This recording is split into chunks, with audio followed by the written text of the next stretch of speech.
हे गजानन महाराज के बेटा बेटी, जो ध्यानपूर्वक इस नर्मदा के लाल गणेश जो चमत्कारिक अद्भुत कथाएं हैं जो मनवांछित फल को देने वाली है, इनके 21 अध्याय की पोथी को जो ध्यानपूर्वक सुनेगा एक एक अध्याय, और उसके बाद गणेश जी का पूजन करके उद्यापन करेगा, उसके लिए कोई भी इच्छित वस्तु शेष नहीं रह जाएगी, उसे मनवांछित फल की प्राप्ति होगी। इसीलिए मैं अध्याय के रूप में ये पोथी पढ़ रहा हूँ। और जब ये अध्याय समाप्त होंगे, उसके बाद उद्यापन और पूजन होगा। उसके बाद फिर पुनः मैं मौखिक तौर पर गजानन महाराज की रहस्यमय कथाएं एक अध्याय से 21 अध्याय तक फिर बताऊंगा।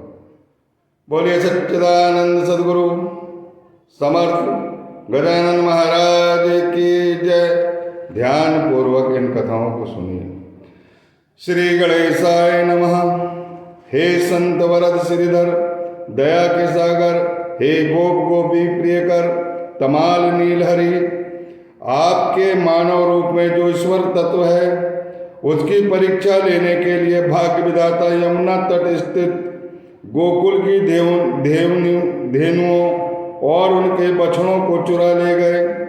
तब आप ही ने निज लीला के बल पर धेनुओं और बछड़े बनकर ब्रह्मदेव जी को अपना ईश्वर तत्व दिखाया था।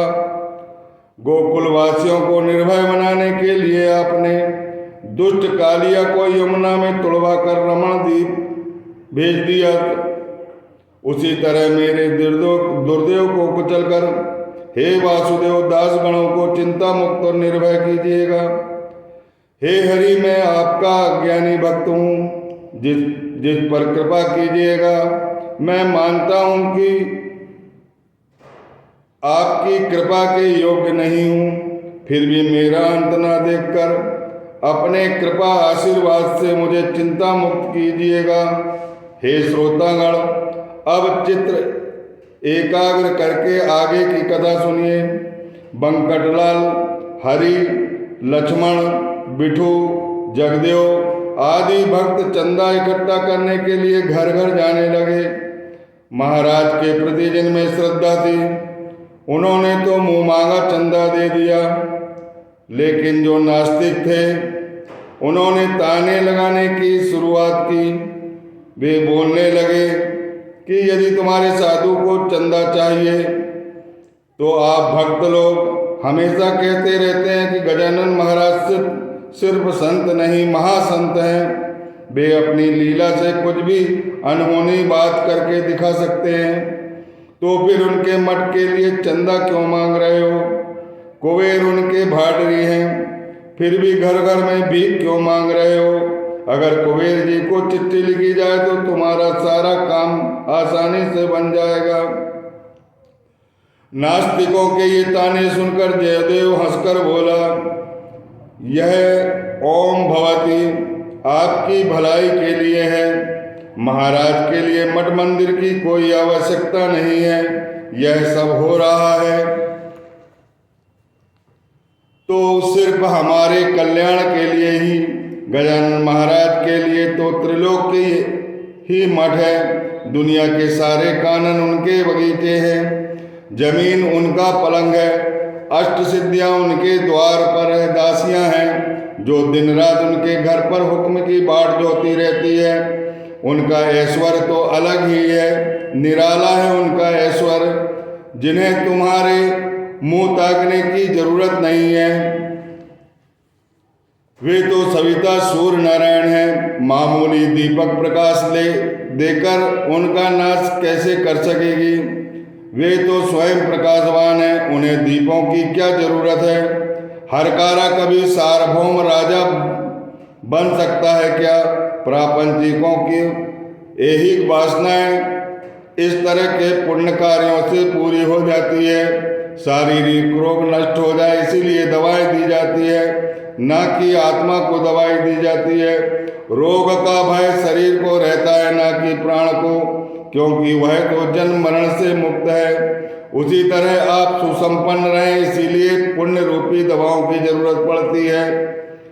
संपन्न शरीर कदाचार रूपी रोग से खराब हो जाता है।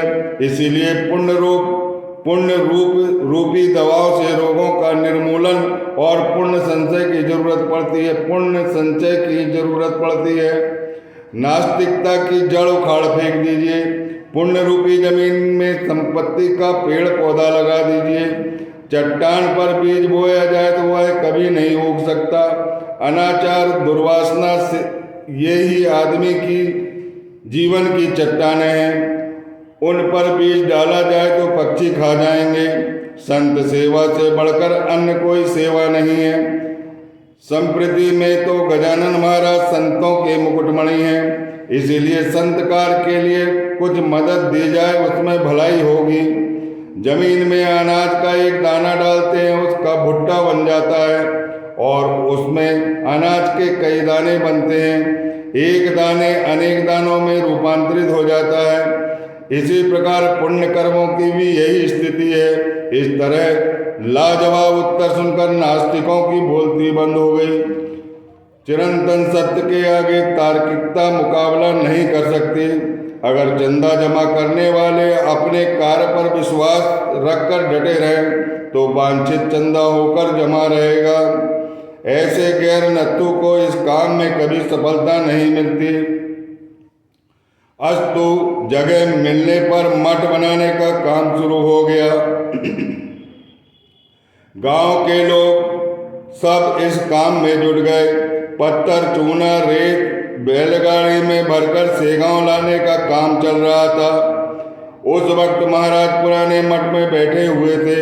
उनके मन में इस प्रकार का विचार तरंग चल रहे थे कि अगर मैं इधर किधर बैठा रहूं तो काम ठीक से नहीं हो पाएगा।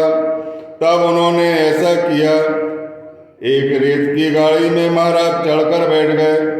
महाराज गाड़ी में बैठे देखकर गाड़ी वाहन नीचे उतर गया, क्योंकि वह नीच जाति का था। यह देखकर महाराज उससे बोले कि अरे तू नीचे क्यों उतर गया? हम जैसे परमहंस तो छूत अछूत से परे हैं। उस पर गाड़ी वाहन बोला कि ऐसी बात मुझसे कभी नहीं हो जाएगी। आपके साथ गाड़ी में बैठना उचित नहीं है।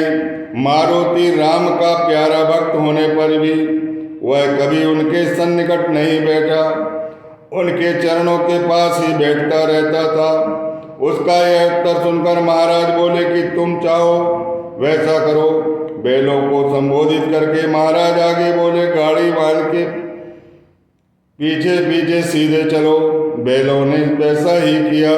मार्ग में कोई रुकावट नहीं आई। गाड़ी वाहन के बिना इशारे बैलगाड़ी घटना स्थल पर पहुंच गई।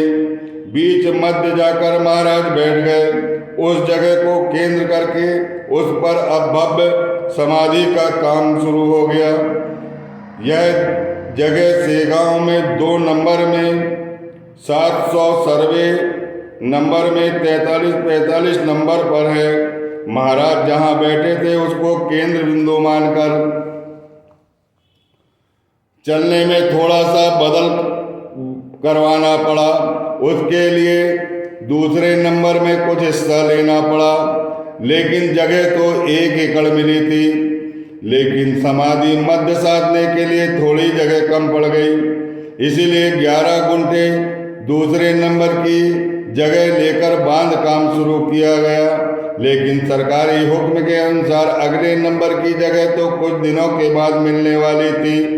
फिर भी बिना इजाजत के 11 गुंठे जमीन लेकर काम शुरू कर दिया गया। इस बात का बतंगड़ किसी दुष्ट की कानाफूसी से हो गया। इसीलिए महाराज के आदमी घबरा गए, जिनमें हरि पाटिल प्रमुख था। वह महाराज से बोला कि ज्यादा जमीन के मामले में जांच करने के लिए जोशी नाम एक अधिकारी आ रहा है। उस पर महाराज हंसते हंसते बोले कि उसके बारे में जो तुम्हें दंड हुआ है वो मुआफ हो जाएगा। महाराज ने उस अधिकारी की अंतस प्रेरणा दी और उसने ऐसा अहवाल लिखा कि मामले में जो दंड दिया गया वह नहा के संस्थान को वापस किया जाए। मैंने खुद सेवाओं जाकर सब देखा। यह मामूली जो दंड दिया है वह उचित नहीं है। दंड मुआफ हो गया। ऐसा जब आदेश प्राप्त हो गया तो हरि पाटिल भूला ना समाया। वह बोला कि महाराज की वाणी कभी असत्य नहीं निकलती। ढेड़ के बारे में एक संकट थोड़े ही दिन के पहले मुझ पर आ गया था। उसी वक्त महाराज ने आश्वासन दिया था कि डरो मत, तुम्हारा बाल भी बांका नहीं करेगा कोई। आखिर हुआ जैसा महाराज ने बोला वैसा ही। ठीक उसी तरह आज भी महाराज की वाणी सच निकली। महाराज का शब्द झूठ निकला ऐसा किसी ने आज तक नहीं सुना। अस्तु से गांव के लोगों की महाराज पर सच्ची श्रद्धा जम गई। अब नए मठ में आने के बाद महाराज ने जो चमत्कार लीला दिखाई वह कथा इस प्रकार है, बड़े ध्यान पूर्वक सुनिए। मेहर करके नजदीक सबड़द नाम का एक ग्राम था। उस ग्राम का रहने वाला गंगा भारती गोसाई नामक एक सज्जन था। उसे कुष्ठ रोग महारोग था। उसका सारा शरीर सड़ रहा था। दोनों पैरों में दरारें पड़ी हुई थी, उंगलियां सड़ गई थी, सारा बदन लाल दिखाई देने लगा था। उसके शरीर से बदबू आ रहे थे, कान के लोलक सूख गए थे, सारा शरीर खुजलाकर कंडू हो रहा था। गंगा भारती इस रोग से तंग आ गया था। महाराज की महिमा सुनकर वह सेगांव आया और महाराज के दर्शन के लिए आ रहा था तो लोगों ने उसे मना किया। वे बोले कि तुझे जो कोढ़ हो गया है इससे तू महाराज के नजदीक मत जाना। दूर से महाराज दिखाई पड़ेंगे ऐसी जगह खड़े होकर दर्शन ले लेना। महाराज के पास जाकर पैर मत छूना, यह स्पर्शजन्य रोग है ऐसा डॉक्टर और वैद्य कहते हैं, यह बात नहीं भूलना। फिर भी एक दिन गंगा भारती सबकी नजर बचाकर महाराज के पास पहुंच गया और उनके चरणों पर जाकर गिर पड़ा। महाराज ने जोर से एक झापड़ उसके सर पे दे मारा। गंगा भारती उठ खड़ा हुआ और महाराज की ओर देखने लगा। महाराज ने उसके दोनों गालों पर थप्पड़ और झापड़ लगाए और एक लात भी मार दी। बाद में उस पर बलगम थूक दिया। गंगा भारती ने उसे प्रसादी समझकर अपने शरीर पर मल लिया जैसे कोई मलम हो। यह सब देखने वाला एक कुत्सित था। वह उससे बोला कि पहले ही तुम्हारा शरीर रोग से जर्जर हो रहा है और यह बलगम तुमने प्रसादी के रूप में जो शरीर में लगाया है अब इसे साबुन लगाकर धो लो। महाराज जैसे पागल दुनिया में कई हैं, अनेक हैं। उन पर श्रद्धा रखने वाले उन्हें साधु कहते हैं। इसका परिणाम ऐसा होता है कि अवधिकृत बढ़ जाते हैं जो समाज को मिट्टी में मिला देते हैं। तुम्हारी यही करनी मिसाल है। रोग प्रतिबंध के लिए दवा लेने के बजाय तुमने उस पागल के थूक को शरीर पर लगा लिया। यह सुनकर गोसाई हंसकर बोला कि तुम जैसे अश्रद्ध लोग यहाँ गलती कर बैठते हैं। साधु के पास अमंगल नाम की कोई चीज नहीं रहती। क्या कस्तूरी से कभी बदबू आती है? तुम्हें जो बलगम नजर आया है वह एक मलहम है जिसे कस्तूरी की खुशबू आ रही है। अगर तुम्हें संदेह हो तो मेरे शरीर पर हाथ लगाकर सच्चाई देख लें। यह बलगम नहीं बल्कि बढ़िया दवा है। मैं पागल नहीं हूँ जो बलगम को मलहम मान बैठूं, अमृत मान बैठूं। तुम्हारा उससे कोई ताल्लुक नहीं था, इसीलिए तुम्हें यह बलगम नजर आ रहा था। मुझे इससे ताल्लुक था, इससे प्रेम था। इस थूक से ही मैंने दवा की है। महाराज की महिमा तुमने नहीं जानी।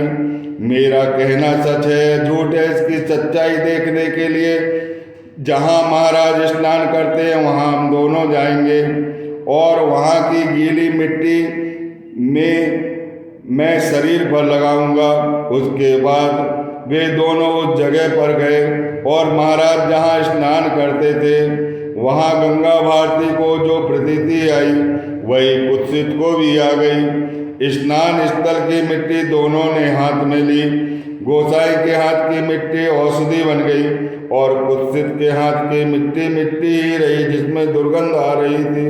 लेकिन गोसाई के हाथ की मिट्टी से सुगंध और खुशबू फैल रही थी, बल्कि उसमें जरा सी भी बदबू और कुत्सित के हाथ में जो मिट्टी थी उसमें बदबू आ रही थी। यह देखकर कुत्सित की आंखें खुल गई और वह महाराज के चरणों पर नतमस्तक हो गया। अस्तु गंगा भारती को कोई नजदीक नहीं आने देता था। बेचारा दूर बैठकर महाराज के सामने महाराज का भजन करता था। गंगा भारती की आवाज बड़ी ऊंची फिर भी मधुर थी। उसने गायन कला भी सीख ली थी। इसी तरह 15 दिन बीत गए। धीरे धीरे गंगा भारती के महारोग का स्वरूप पलट गया। लाल लाल रंग भी कम होता जा रहा था। कानों की पंखुड़ियां जो सड़ रही थी वो जीवित होने लगी और वे निरोगी होने लगे। शरीर से जो बदबू आती थी अब वहां खुशबू आने लगी। गोसाई के भजन सुनकर महाराज मन में संतुष्ट गोसाई के भजन सुनकर महाराज बड़े संतुष्ट होते थे। मानो एक ऐसी कला है वह तो सबको भाती है। गंगा भारती के पत्नी का नाम अनुसुईया था। वह अपने पति को वापस ले जाने के लिए सेगांव आई। उसके साथ संतोष भारती नाम का एक पुत्र भी था। वह पति के पास आकर हाथ जोड़कर बोले कि हे स्वामी, अब घर चलिए, आप व्याधि मुक्त हो गए हैं। मैंने खुद आंखों से देख लिया है। महाराज साक्षात चंद्रमौली है, यह बात सच है। लड़का माता की हाँ में हाँ मिलाते हुए बोला कि हे तात, महाराज की आज्ञा लेकर आप गांव को हमारे साथ वापस चलिए। अब यहाँ रहना बस कीजिए। उस पर गंगा भारती क्या बोलता है ध्यान पूर्वक सुने। उस पर गंगा भारती ने बोला कि मुझसे हाथ ना जोड़िए, अब आपका और मेरा कोई रिश्ता नहीं रहा।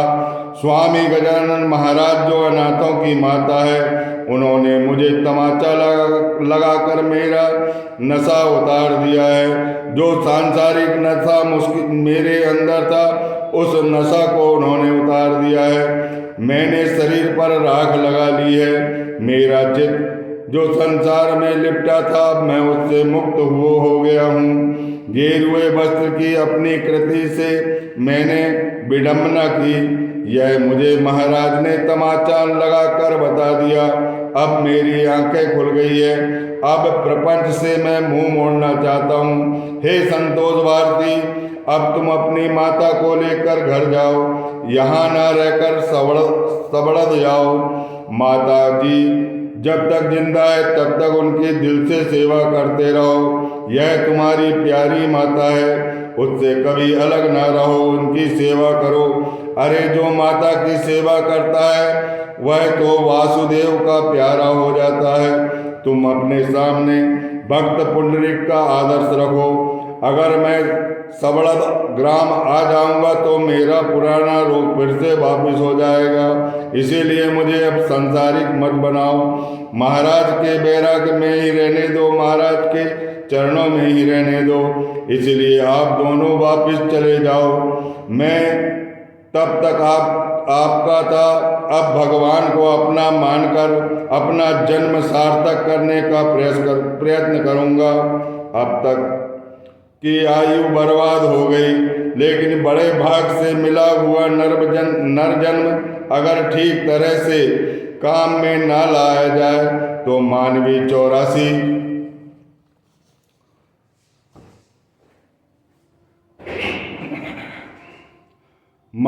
84 के फेरे से मुक्त हो जाता है, ऐसा शास्त्र वचन है। महाराज की कृपा तथा आशीर्वाद से मैं सजग हो गया हूँ।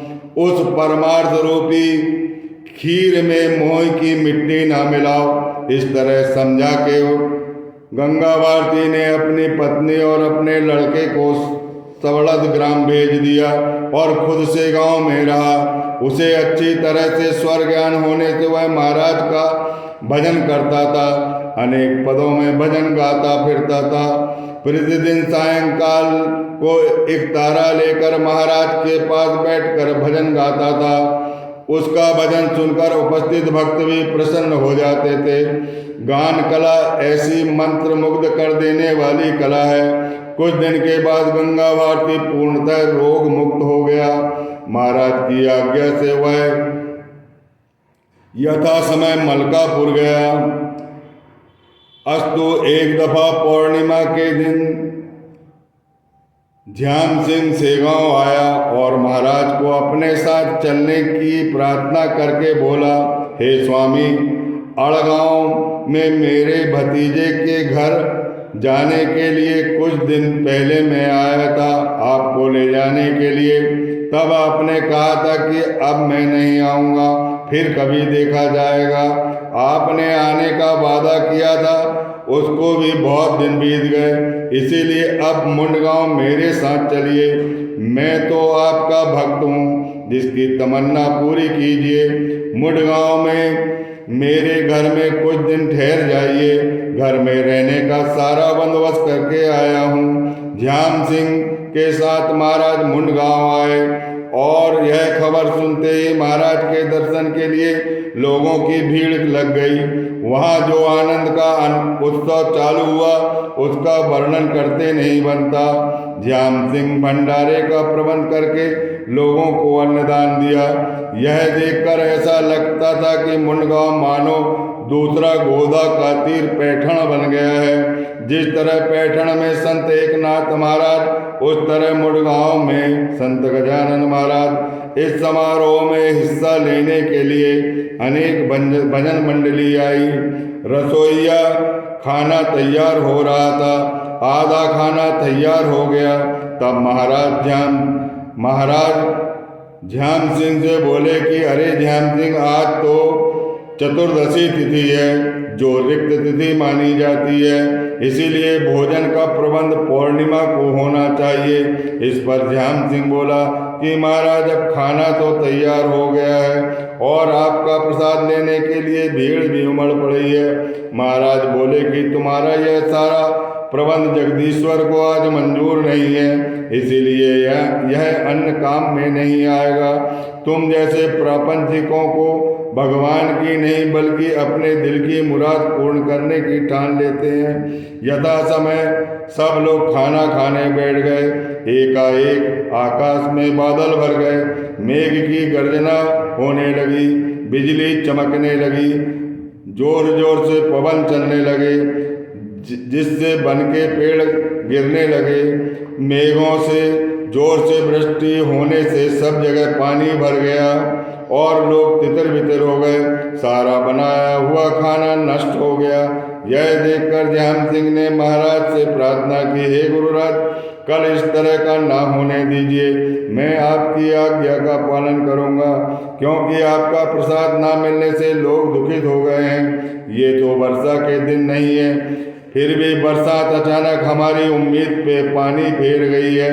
इस तरह वर्षा होती रही तो खेत का सारा अनाज नष्ट हो जाएगा, लोग ताने कसने लगेंगे। ध्यान सिंह अन्नदान करके पुण्य जोड़ा और हमें बर्बाद किया। उसके लिए इस पुण्य का अजीब तरीका तो देखो। यह सुनकर महाराज बोले, अरे ध्यान सिंह, इस तरह नाराज और दुखित ना हो। कल बरसात तुम्हारी उम्मीद पर पानी नहीं फेरेगी। मैंने इसका बंदोबस्त पूर्ण तय कर दिया है। ऐसा कहकर उन्होंने आकाश की ओर एक बार देखा। चमत्कार हो गया, पल भर में ही आकाश छन गया। मेघ विलीन हो जाने से सूरज का प्रकाश निकल आया। इस तरह संत बड़े कीमियागर होते हैं। दूसरे दिन बड़े उत्साह के साथ भंडारे का आयोजन किया गया। प्रसाद पाकर लोग आनंदित हुए, हर्षित हुए। मुंडगांव में अन्नदान की प्रथा जो उस दिन से शुरू हुई है वो आज भी जारी है। ध्यान सिंह ने अपनी सारी जायदाद महाराज के चरणों पर मुंडगांव में अर्पित कर दी। मुंडगांव में महाराज के अनेक भक्त बन गए। पुंडलिक भोकरे नाम का एक जवान लड़का उन भक्तों में था। वह उकीर्णा नामक एक कुंभी का इकलौता लड़का था, जो अपनी तारुण्यावस्था में महाराज का भक्त बन गया। विदर्भ में जिसकी संतान होते ही मर जाती है, ऐसे लड़के का नाम उकीरडल रखते हैं। संतान की आयु की मन्नत मानकर उसका यह नाम रखने की विदर्भ में प्रथा है। तेलंग में पेटिया नाम रखते हैं। महाराष्ट्र में केरपुंज, उसी तरह विदर्भ में उकीरड़ा नाम रखने की प्रथा है ताकि वह बीमार न हो। यह भक्त पुंडलिक बग पक्ष में महाराज के दर्शन के लिए नियमित रूप से सेगांव आने लगा और आया करता था। वारकरी बग पक्ष की तिथि को इंद्राणी तट स्थित देव आलंदी में बारी के लिए जाते हैं। उसी तरह बग पक्ष में पुंडलिक सेगांव में महाराज के दर्शन के लिए आया करता था। एक दफा विदर्भ में ग्रांतिक सन्निपात प्लेग की बीमारी हो गई। यह रोग संसर्गजन्य होने के कारण गांव के लोग खुले मैदान में रहते थे। इस रोग का यह लक्षण होता है कि प्रथम तो सर्दी लगती है, पर फिर बुखार तेज गति से आता है और आंखें लाल लाल हो जाती है, और बाद में किसी जोड़ पर ग्रंथि उठते ही रोगी को हवा लगने पर पागल सा हुआ बड़बड़ाने लगता है। तेज बुखार से शरीर में जलन होती है, क्षण क्षण में उसके होश उड़ जाते हैं। यह अनोखा रोग पहले भारत खंड में नहीं था, यह यूरोप से मिला। परकी लोग यहाँ आने से यह रोग भी साथ लेकर आ गए। अस्तु वह रोग विदर्भ में फैल गया।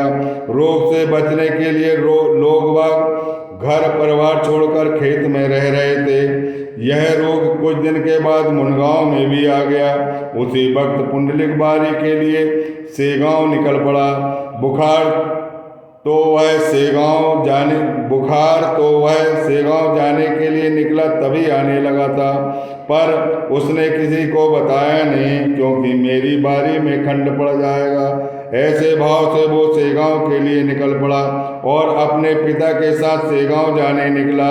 करीब 5 कोस पर आते ही उसका बुखार बहुत तेज हो गया। वह एक कदम भी आगे नहीं बढ़ता था। बगल में एक ग्रंथि भी उड़ गई। पुत्र की यह बुरी हालत देखकर पिताजी ने पूछा कि रे पुंडलिक, ऐसा क्यों हो रहा है? वह पिताजी से बोला, मुझे बुखार आया है और साथ में बगल में एक गांठ भी निकल आई है। तेज बुखार ने मुझे बिल्कुल शक्तिहीन कर दिया है। मेरे लिए एक भी कदम उठाना बड़ा मुश्किल है। हाय रे दुर्देव, मेरी इस बारी को पूरी होने की संभावना कम मत करना। हे स्वामी दयाधन, मेरी प्रार्थना है कि बारी पूरी हो जाए। हे भक्तवत्सल कृपा निधि, आपके चरणों तक मुझे ले जाने की ताकत दीजिए। आपके दर्शन के बाद कितना भी बुखार क्यों ना आ जाए और उस बुखार में मैं मर भी क्यों ना जाऊं, मुझे उसकी परवाह नहीं है। बारी ही मेरा पुण्य संचय है, मेरा धन है, उसका रक्षण कीजिएगा। शरीर में शक्ति है तब तक साधक से परमार्थ हो जाता है। पुत्र की यही हालत देखकर पिता चिंतित हो गया। वह रोने लगा, क्योंकि उसका वह इकलौता लड़का था। वह मन ही मन प्रार्थना करने लगा कि हे भगवान, मेरे वंश का यह दीप बुझा न दीजिए। बाद में पिता से बोला कि मैं तुम्हारे लिए एक गाड़ी मंगवाता हूँ। तब पुंडलिक बोला कि बारी तो पैदल ही होना चाहिए। उठते बैठते किसी भी रूप में मैं सेगांव जरूर जाऊंगा। अगर दुर्भाग्य से मेरी मृत्यु हो जाती है तो दुखित ना होना और मेरा सेगांव में मेरा शव ले जाना और अंत संस्कार कर देना। बाद में बड़े कष्ट के साथ बड़ी विपत्ति और बड़ा मुकाबला करके पुंडलिक किसी तरह सेगांव पहुंचा। जाते से ही महाराज के चरणों पर गिर पड़ा तो महाराज ने एक लीला की। एक हाथ से उसके बगल की गांठ जोर से दबाई और मधुर वाणी से बोले कि रे पुंडलिक, तेरा गणांत दूर हो गया। गण गण गणांत बोते, अब चिंता करने का कोई कारण नहीं है। महाराज का हाथ लगते ही गांठ बैठ गई, बुखार उतर गया और वह स्वस्थ हो गया। पुंडलिक की माता ने प्रसाद थाली महाराज के सामने रखी। उसमें से 2 कौर महाराज के खाते ही पुंडलिक का शरीर बिल्कुल हष्ट पुष्ट हो गया। पुंडलिक यथा समय पूर्ववत महाराज के सामने ही हो गया, स्वस्थ हो गया। गुरु भक्ति का फल देखिए। हे अंधजन, आंखें खोलकर खुद देख लो। अगर असली गुरु है तो भक्त की सेवा कभी विफल नहीं होती। बोलिए गजानन महाराज की जय। जिसके घर में कामधेनु है उसकी मनोकामना तो पूर्ण हो जाती है। पुंडलिक की यह बारी कथा जो मन से पढ़ेगा उसके सारे गणांत, सारे दुख दूर हो जाएंगे। संत चरित मनोरंजन की कहानी नहीं है, यह तो प्रतीति की ज्ञान का खान है। हाँ, संत महिपा पर अविश्वास कभी नहीं होना चाहिए। श्री दासगणों विचरित यह गजानन विजय नाम का ग्रंथ भाविकों की मनोकामना पूर्ण करे, उनका जीवन सुखद हो जाए, यही प्रभु से प्रार्थना है। श्री हरि हरार्पणमस्तु। शुभम भवतु। ये अध्याय समाप्त हुआ 13वां। जो इसकी कथा को पढ़ेगा उसे मन वांछित फल की प्राप्ति होगी, उसके सारे कष्ट दूर होंगे। जिस तरह पुंडलिक के कष्ट गजानन महाराज ने दूर किया, उस घर में कोई भी कष्ट नहीं रहेगा। हे बेटा बेटियों, ध्यानपूर्वक इन कथाओं को सुनो। जब 21 कथाएं हो जाएगी, पोथी समाप्त होगी, तो गणपति का पूजन करना न भूलिए। बोलिए गजानन महाराज की जय।